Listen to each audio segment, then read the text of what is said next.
how does someone turn out to be an avoidant? How do they get there? How do they become completely afraid of emotional intimacy? Well, it almost always starts from emotional neglect as a child. And there are two main forms of emotional neglect that lead to somebody becoming avoidantly attached as an adult. The first is just straight neglect. Often the avoidant had an alcoholic parent or two. Parents that were just checked out. They were not emotionally nurturing, often very absent. They weren't told, "I love you," as children. They weren't given the love and the care that they needed. And their feelings were routinely dismissed. If they were crying, they were told to suck it up. If they were sad, they were told, "Go be sad in your room." Nobody wants to see that. The message was sent loud and clear. Your emotions are not welcome here. But another common form of emotional neglect comes in the way of enmeshment. Enmeshment is when the child is forced into an adult role early on, much earlier than they were actually ready for. This is when one parent or both can be excessively controlling and needy of the child. Using the child is almost as if they were an adult friend or someone to lean on, to dump their emotional problems onto, to take all their issues and make the child have to be someone that can support the parent emotionally. And the parent can be excessively controlling in the child's life, making decisions without the input of the child.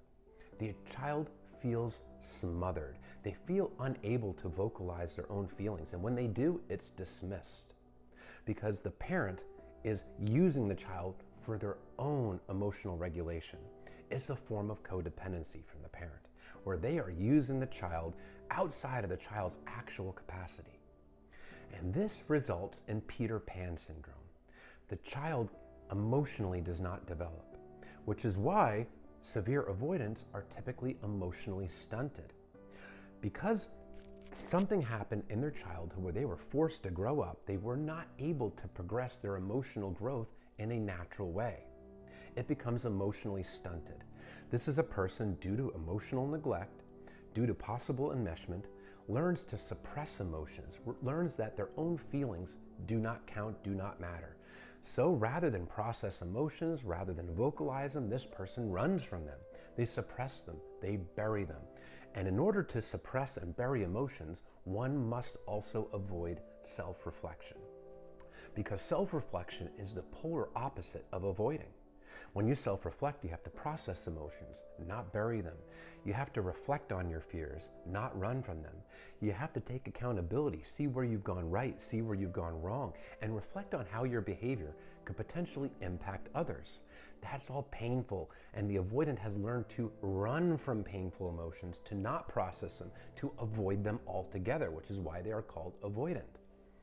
So self-reflection is required for emotional growth. In order to grow as a person emotionally, you have to self-reflect and continue to do so throughout your life.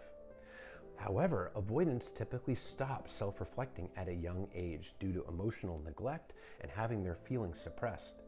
And enmeshment is a form of emotional neglect.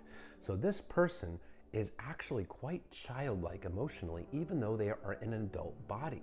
And if you look at their behavior, it is quite childlike. They can be very impulsive. They can need immediate gratification.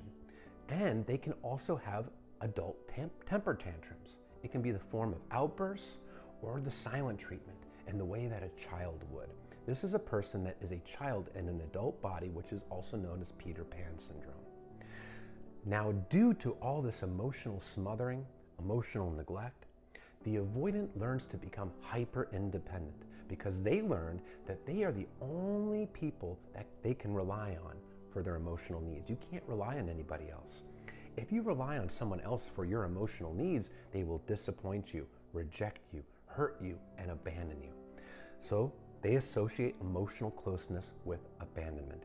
So when emotional intimacy is building in a relationship, the avoidant will start to panic and feel smothered, that they are going to lose themselves in the relationship to somebody who's ultimately going to abandon them and reject them.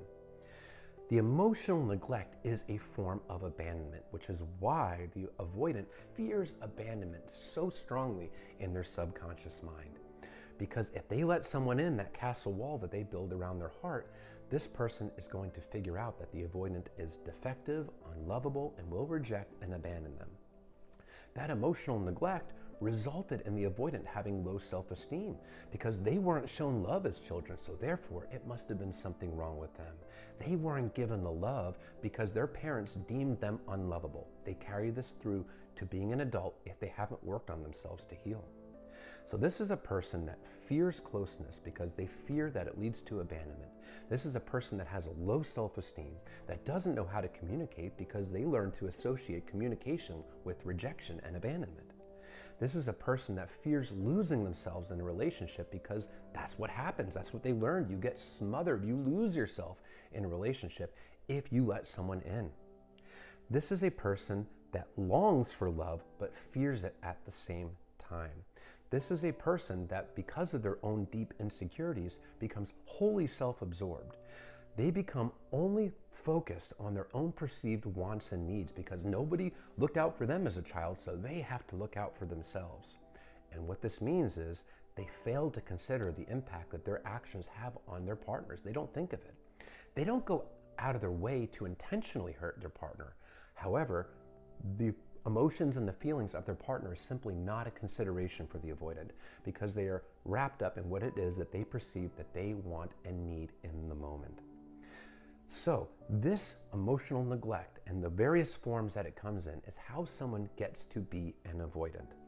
Couple that with a complete lack of self-reflection because avoidants avoid self-reflection, which is how they stay stuck and which is how they stay childlike and emotionally stunted.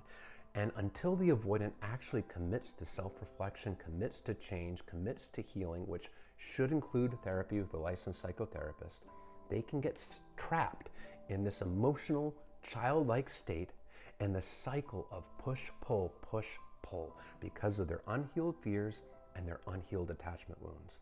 And their lack of reflection keeps them there.